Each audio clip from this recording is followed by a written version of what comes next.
Thank you, Simu Liu, for being with us You here. are most welcome. My pleasure. So we saw you as obviously as Shang-Chi, The Legend of the Ten Rings. It was a huge success. Every Marvel movie is a big event, but I think this one took many people like as a surprise how big it became. I mean, what do you think is the secret or for the success of this movie?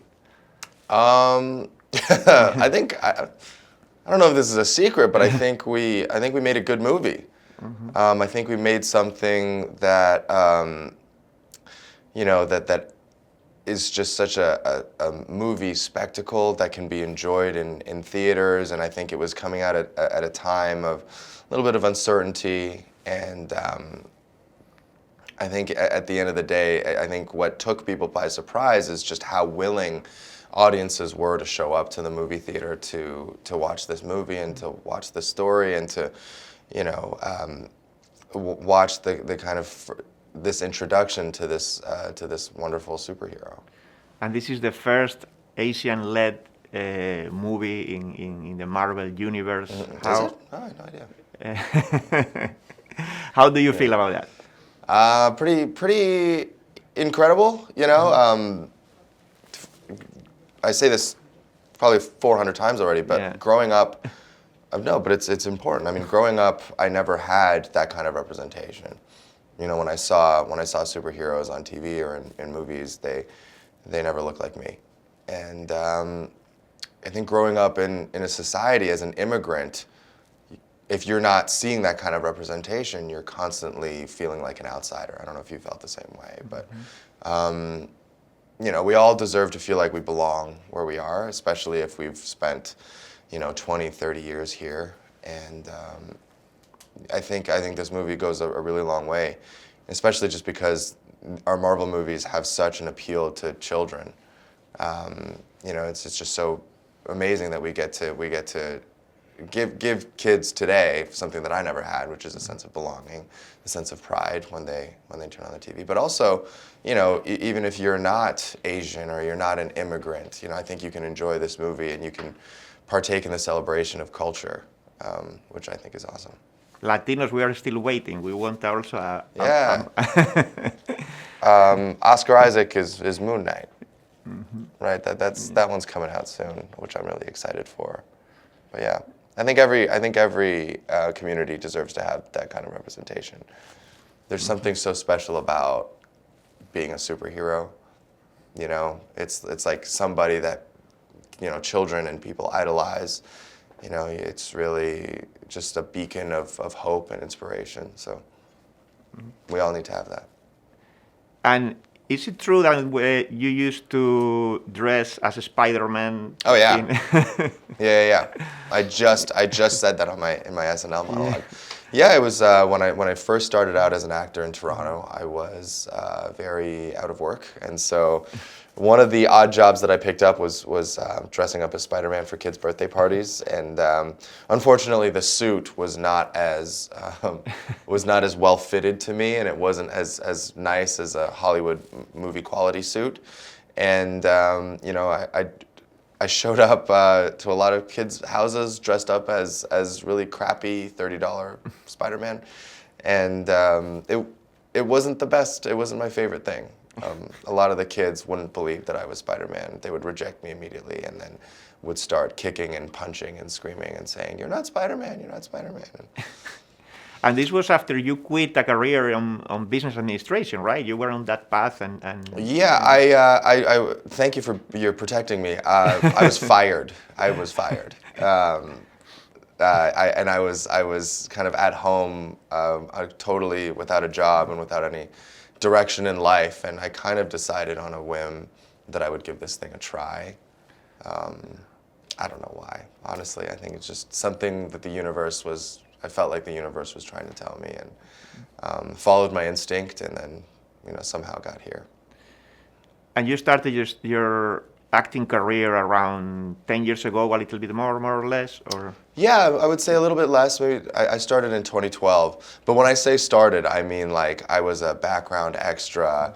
I was doing stock photo shoots for $100. Like I was picking up anything that I could. I wouldn't even call it acting, but.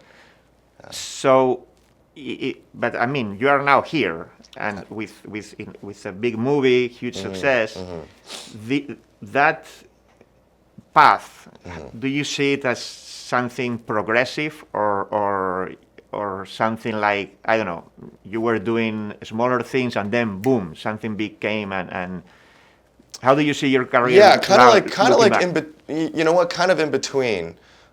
So you know, did I think my career went like this in a linear progression? No, no. It was a lot of sleepless nights. Sometimes I'd go weeks and months without being able to work, and it was very, very frustrating. But then I always kind of maintained the belief that if I stayed the course and if I worked hard, and then if I, you know, tried to generate opportunities for myself as much as I could, that I would ultimately be successful. And it might take 1 year, it might take 5 years, it might take 10 or 15, but you know, if I just kept going, I would eventually see reap the fruits of my labor.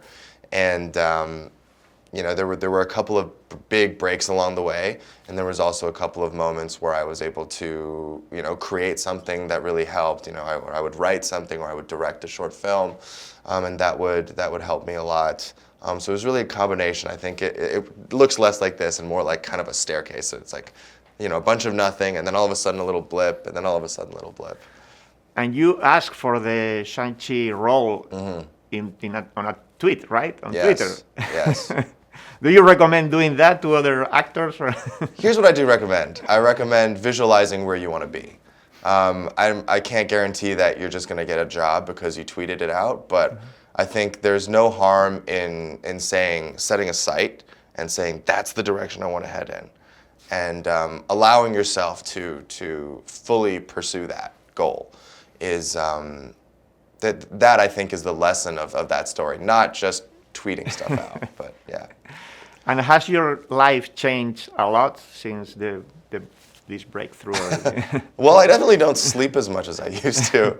No, it's changed immensely. It's changed immensely. I feel like I have this massive platform now that you know, I can use to talk about issues, and that's both good and you know, I won't say bad, but it's got a positive side, it's got a negative side.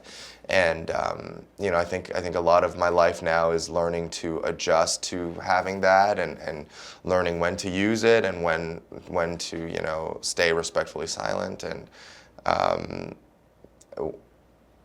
what I'm really excited to do is to get to create art and to get to work with, you know, people that I admire in the industry. I think, you know, it's a very optimistic time for me. I can't wait for the future. I can't wait to see what the next opportunity or two are. And now the movie is out in Blu-ray, the digital DVD, Blu-ray. And I guess they are including there some content that we didn't see in the movie. Sure, yeah. There's some cool stuff. I think what I would be most excited for as a fan or as somebody you know, buying Blu-rays. I always love watching deleted scenes. Like I was, you know, it always really fascinated me seeing how a movie came together and then what parts, you know, were deemed like, you know, either excessive or not necessary to the ultimate story. And you know, I think we made a really, really lean movie. I think obviously I think our movie is very incredible, but I really do miss some of those deleted scenes, and it's kind of nice going back and watching them, and if even just for the memory of shooting them and all that. So there's a lot of really fun stuff in there, a lot of stuff between myself and Awkwafina.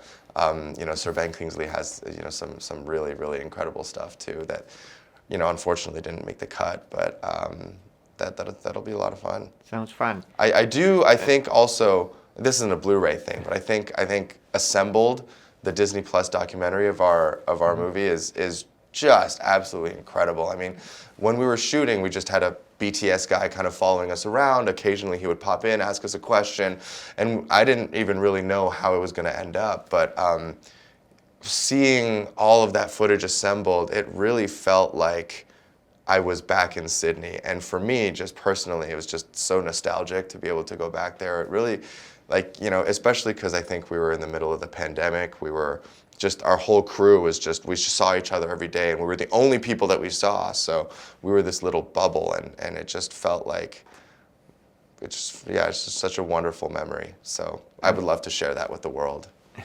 And what is next for this character? Oh man, I wish I knew. I would think that we're gonna do it again though.